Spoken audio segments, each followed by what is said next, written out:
لكي بدا سان أمسك زينب هذه سخانة بلا دفنا يعني بلوك ولا أبو دايك زينب متي تانيتي أو من قار الدربي برانتورين dhalaan teenya dhalaa bikka qubattu dhabdee mitiiti hanga feete turtulle ireesii bareedduu harkatti wallaahi billahi badhaasaa mukarra fannifna bikka itti duutu dhabdee intalti teenya. Ay badhaasaa tibiraati tolboo jira fakkaatti mee'usa. Lakkiyoo wallaahi laatin nama kudha afurii niin fida nama badhaasaan siin fuudha jeen kan bilbila keessaan itti dawwaluuf kan jidduu isaaf Zeenab sabuun viidiyoo addaa qaban. Aruusni gallaan viidiyoo galakkifame. Anaanu jejjira Zeenab kanaan jetti waan ani taatee garan galin gaa'e. Ammumatti kan yeeshaa jira bar. Lakke.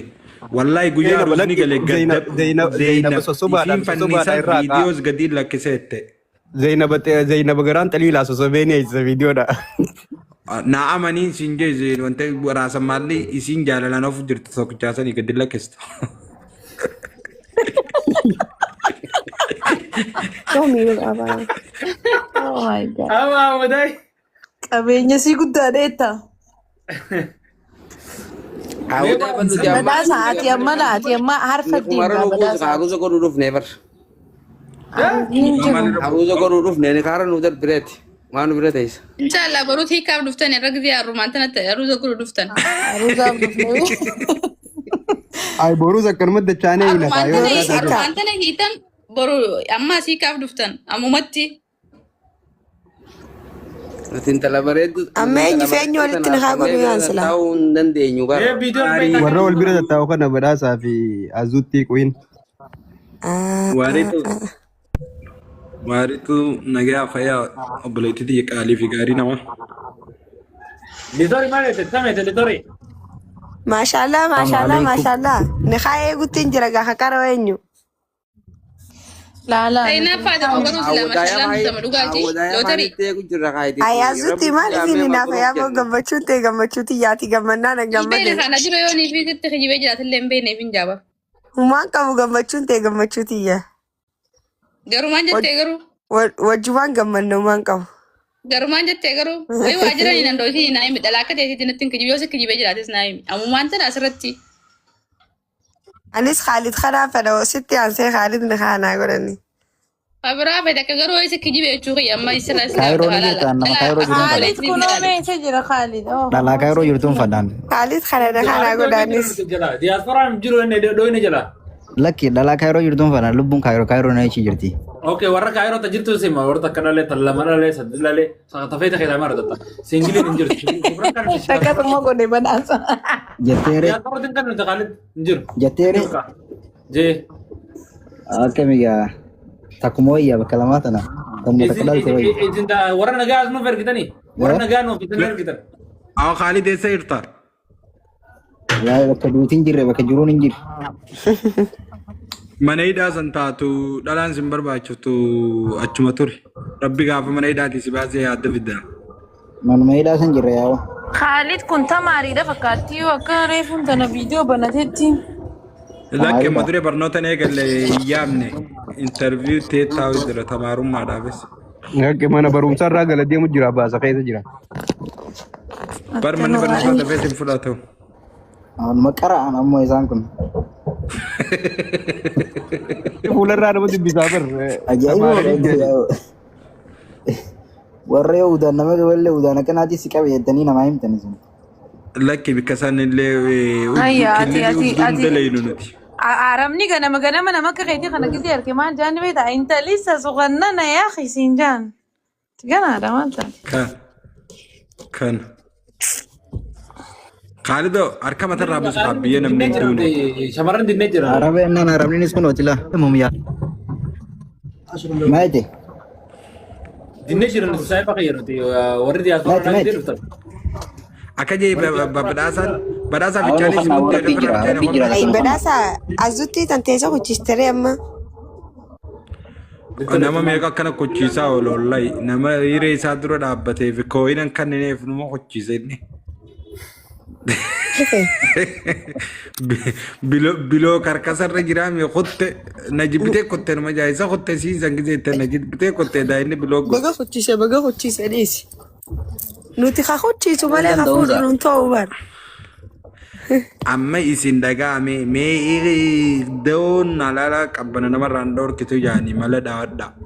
Dhiirti isin beektu karaa itti deemtu silaa'uu diyaaspooraan dhufee Wali kaayimmoo yoo malandoon wadaa xiyyaawulii ifumaaf jira maaliif Ameerikaan hin jirtu Kanaadaan hin jirtu Austraaliyaa ispoonsarii biyya takka hin jiru asuma ta'anii qonyanyaa isaanii ofirraa guuran malee.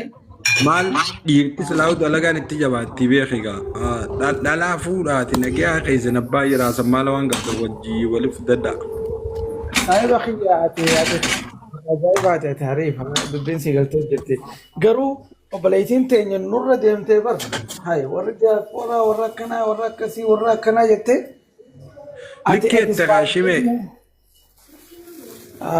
Ana damma diyaaspooruma akka keetii kana ta'e maaliif likkeette ni beektaa nama meeqa kaachi dhaqee isiin fuudha jee as taa'ee wacii meeqaa meeqa gama tiitoo gama hundaan itti gannaqee gaafa guyyaa isiin haruuza yoo godhanneetti biloo godhe meeqaan beeka. Saboo wanni adii mee diyaaspoora maal jechuudha? Himee anaatu isinirra deeme. Oguda Khalid Nasi ma waan diyaaspoora kana gaafa dhume afaan Oromoo na hii haajinan naan galle. Himee anaatu isinirra deeme obboleessa kiyya. Mee oguda ka yaada sadii afur bakka takkatti hin finnu waan diyaaspooraan taate beekuunis gaarii akka obboleessi keenya Khalid jee. Diyaaspooraan hundinuu miika ala fuudhanii fe'atan jaanii maal garuu nu fe'is. Lakki dhagayi obboleessa kiyya eenyu be yourself. Laali namni tokko hawaasa guutuu wannan godhu hawaasa guutuu bakka hin bu'u wooma fadhe keessatti haa ta'u namni tokko agartee. Warri tiitoo koo wal bakka hin buunu diyaaspooraan tiitoo. Dhagayi dhugaa keeti. Laali achinaa kottu. Warri tiktaakooni parsantii dhibba keessaa yoo fagaate 0.000.9. Warri dhugaa. No, warri TikTok gubbaa jiruun sin jedhe. Okay? Amma fakkeenyaaf warra bultii isaa jaarratee bultii isaa oofachaa jireenyi isaatu biiziidha. Diyaaspoora jechuun laalama. Shime jechuun dubbite tana naa qabi nama jaartii qabu kaniin ilmaan isaa beeku. Ka tiitook banatee jaartiin tiitook kana ni qabatti hin beekne kaasa qaakkooyina meeqa namaa kan nuun beeka kan jedhu. Nam meeqa beekta? Dilaan beeka dil. Diidem rabbina irraa. Okay, haya like hangamta kan hangeet beektu hangamta kan ta'a jettee yaadde. Dhageeffadhu gaamma gurguddaan sinjee warra tiraaka oofan warra jaartii qaban faamilii qaban. Hangamta ka beekta laala fakkeenya. Anamma paarsantii dhibba keessaa siimu amma laal dhageeffadhu paarsantii dhibba keessaa nama nagaa kan hin jiru nama tiitook irra hin dhufne. Lakkoo isaan akkamitti mazaggabu. Paarsantii dhaanii kaa'uu danda'a. Lalalqa obboleessa kiyya waan takkaatu jira paarsantii dhaanii yoo niin kaa'e jette paarsantiin hawaasa guutuu wal qabatee akka Itoophiyaa kana yoo jennee dhaabbadhu 0.0001 sinjaan sinjee dhageeffadhu. Shimee kiyya gizee haasoo akkami paarsantii dhibbarraa haasoo qabna maaliif jennaan ilma namaa hunda naammatiin akka warra diyaaspoora Oromoo tiitook irra jiruuf hin jirretti. Lala ilma namaa hundaas hin haammanne Oromoo hunda yoo walitti haammanne parsantiin keenya akka ilma namummaatirraa wajji yoo gallaalle yoo fagaate parsantii 3 moo kana haa jennu yoo hisaabu feete parsantiidhaanis amma lakkoofsa parsantii hisaabuu fi himkas jiru dhugaan jirtu namni ati fakkeenyaaf ati beeytu nama 20 olii jette nama 100 takkaa'u beeke. Oromoon nama 100 takkichaa kanaan takka Harargeen nama 100 takkichaa kanaan madaalamuu dandeessa takkaa'u diyaaspooraan nama 100 takkichaa kanaan diyaaspooraa guutuu madaaluu dandeessa gaafi. Gaafii tana kan itti deebisu diyaaspooraan tiitook irra jiru jenna fakkeenyaaf paarsantii 100 keessaa jenna gizee fudhannu haa yaadaan paarsantii 100 kana keessaa 90 maatii fi ilmaan osoo qabuuti. Maallaqa silaa dhooyfatuu fi kana gidduutti as gubba fixu jira. Jaartii waan kana ni qabanitti. Laal rakkoo hin dinne bar. Rakkoon laal wanni jechaa jiru rakkoon akkuma rakkoo taatee jiraattetti garuu ammoo namni 100 kuni hawaasa Oromoo guutuu kan diyaaspooraa bakka bu'uu hin danda'uun sinjaa. مالي في أكو منما هنشوف غلانا تفيتي تكاو هنشوف بحارة تفيتي أكنت أنا فتي ولي قالوا دندوك أم نيجو أوكي تلمدا هنجرو يجو تنجرو بيخ هجرة ركونا كنا نجرت of course أما تكوفي أفكينا في ولا تكو حق أما قوتو نمر كوبسا جرو حواسا خنا إفي لالتو أكف النساتي garuu dhukkubbiin qaama isaa nama cibsiti jechuudha. Irra walii galla kana laal. Okay? Ammoo diyaaspooraan guutuun akka isaanii kanaa miti. Takka kana beekuu qabdi. Talamadaati nuti hogguu amma fakkeenyaaf shamarran warra kaayiroo ifuunaa jennu keessaa'uu manguddoon teenya expire taatee jirtu bakka rakkoon Oromoo jirtu tana laallee faadha achitti nama ergina. Manguddoo tana. Manguddoo tana wanni dhagaye maaliif achi ergina takka bultiidhaaf yoo wal jaalatan walitti fiigan keessaan yoo bultii waliin jaalanne ammoo inni isi waraqaasii fudhattee intalti sun mana barnootaasii deemtee qaraatii siisan biyya hambaa tana keessatti akka if dandeessu carraa kan nuudhaaf jechuudha. Fakkeenyaaf namni dirqii godhu hin jiru. Fakkeenyaa beeku. Inaa gala kammee sigiraata akkanam tokkotti. Ani Minisootaan jiraadhaan diaspora. Minisoota jirta dhuguma rabbi kaayiroo tana dhuftee naggaran galtu osoo hin jenne fuutee ni geessi. Lakkii dhageeffadhu waan hin jiru na dhageeffadhu haasaa baaqiyya. Manguddoo tana itti himna dhugaa amma atis umriin ta'e expire taatee jirti. So yoo walii taata yoo isin sii taatee si hayyamte waliin jiraatta yoo ammoo isin siif hin hayyamne ta'e biiti silaa'uu biyya Ameerikaati hiree takkitti qabdu tana nama rakkataa gargaarii jenneeti gad ergina jechuudha leenjifne jechuudha. Amma nuti rakkattoota dhugaa gariin si ilaalla warri amma kaayiroo tana akkaataan itti dhufe akka hedduu takka warra biyya ambaatiin baajee achumaan kaayiroo tana dahoo godhatee talamadaati. Dhuguma saniin dhimma biyyaatti hojii ol qabatee rakkoo biyyaatti hojii ol qabatee achi carraa akka hin qabaanne akkasi bahe. Kan sadeessaati. Haamoo faamiliin fidde. Achi hireeyyuu inni achi jirti jechuudhaan. Ka afreessaati.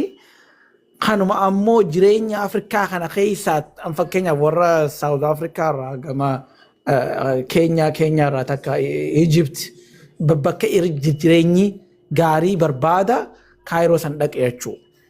Kanarratti walii galla. Okay? Namoonni kuni gosa bifa afran takka shanan kanaan achi yoo dhaqan tahe rakkoon ammoo yoo bakka sanitti hoddommaatte. Okay? Bishaan morma gee abbaa ajjeesaa shamarra yoo manguddoo san janatti carraasa yoo fudhatte asit dhuftee jireenya si yoo jijjiirte maal rakkoo qaba gaafii tunis. Okay? Amma dhugaa warra xuntullee meeqaa jiran masjida keessa dhaabbatee ka ilmaan isaa beelaawaa jiran masjida waa kan nu jira meeqaa jira takka jee. Talamadaa xuntullee meeqaa jira as gubbaadhaaf feemasuudhaaf nama ummata akka nama tokko ta'uudhaaf. Okay? Fakkaachuudhaaf of ta'uu hin danda'u jechuudha. Namni akkanaan ni jira warri diaaspooraa nama dhibba takkaan hawaasa diaaspooraa guutuu maqaa balleessuun kun gaarii mitiin jaa. Nama dhibba takkaan.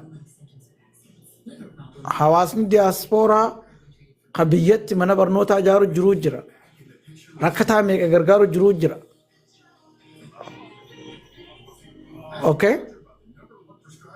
Hawaasni diaaspooraa ka jireenya isaa malee waata kan agarree jira jechuudha. Ameerikaa tana keessa sammuun isaa hidhamtee. Baalageen hawaasa hunda keessa jirti. Gaggaariinis hawaasa hunda keessa jira jechuudha. Wanni diaaspooraan komatamtuuf ka jirtu natti hin fakkaatu. Yaada kiyya. Shimbirroo wayiin sin jechuufadhaan. Diaaspooraa jaanii egaa eega gartee jaartii qaba osoo jaartii qabu maal bira dhaqa jaan kana. Inni kun dhalaadha moo rabbiin akka afur hin hayyamneef yookaan waan akka safuu yookaan waan akka haraam dalagaa jiruuti. Maaliif akkasii yaada namni shari'aan afur hojjamtee fi hanga jaartii miti maaliif yoo fedhe jaartii sadii qabaate afuraffaa deemee kaayirootti hin barbaaddan. Maali badiin jirtu yookaan maali qaaniin jirtu yookaan maali rakkoon jirtu. Intala tana gisee fuutgaanii himtaa fi hin dhokeessitu jaartii sadiin qaba yookaan jaartii takkaan qaba siifiin taa'aadha. Dhugaa jirtu himtaaf. Amma osoo jaartii qabuu dhufee waa laallatu kun baalagee jaama moo maal jaama? Laali.